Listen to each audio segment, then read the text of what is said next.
2004ஆம் ஆண்டு அப்படின்னு நினைச்சாலே 2 விஷயம் ஞாபகத்துக்கு வரும். 1 சுனாமி. 2வது வந்து கும்பகோணம் தீ விபத்து.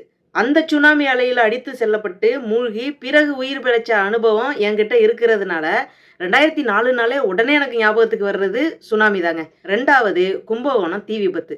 அந்த கும்பகோணம் தீ விபத்துல 93 குழந்தைகள் அநியாயமா ஏன் சாகுறோம்னு தெரியாம உடல் கருகி இறந்தாங்க. சில குழந்தைகள் தீக்காயத்தோட தப்பிச்சாங்க. பல குழந்தைகள் காப்பாற்றப்பட்டார்கள். இத நினைக்கும்போதே மனசுக்கு ரொம்ப கஷ்டமா இருக்கு. உயிர் பிழைத்த குழந்தைகள்ல பல குழந்தைகள் நல்லா படிச்சு நல்ல இடத்துல இருக்காங்க அப்படின்னாலும், இந்த ஒரு வலி இருக்கு பார்த்தீங்களா? அத மறக்கவே முடியாது.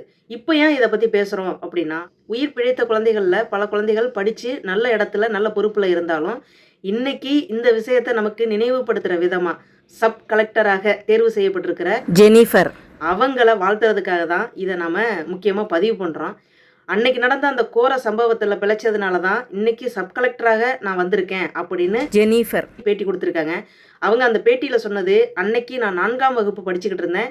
நானும் தான் அந்த தளத்துல போய் அங்க உட்கார்ந்திருக்க வேண்டியது. ஆனால் ஒரு பாடத்த எழுத விட்ட காரணத்தினால, நான் எழுதி முடிச்சுட்டு வரேன் நீங்கலாம் போங்க அப்படின்னு என் ஃப்ரெண்ட்ஸ் கிட்ட சொல்லி அனுப்பிச்சேன்.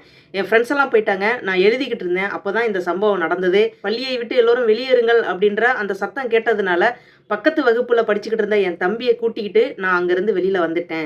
நான் இன்னைக்கு உயிரோட இருந்தாலும், இந்த நினைவுகள் என்னை விட்டு அகலவே இல்ல.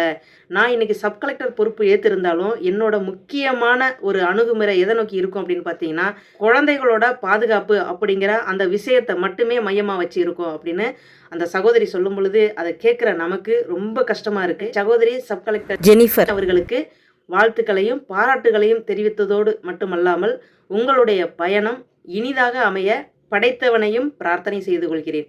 நன்றிங்க.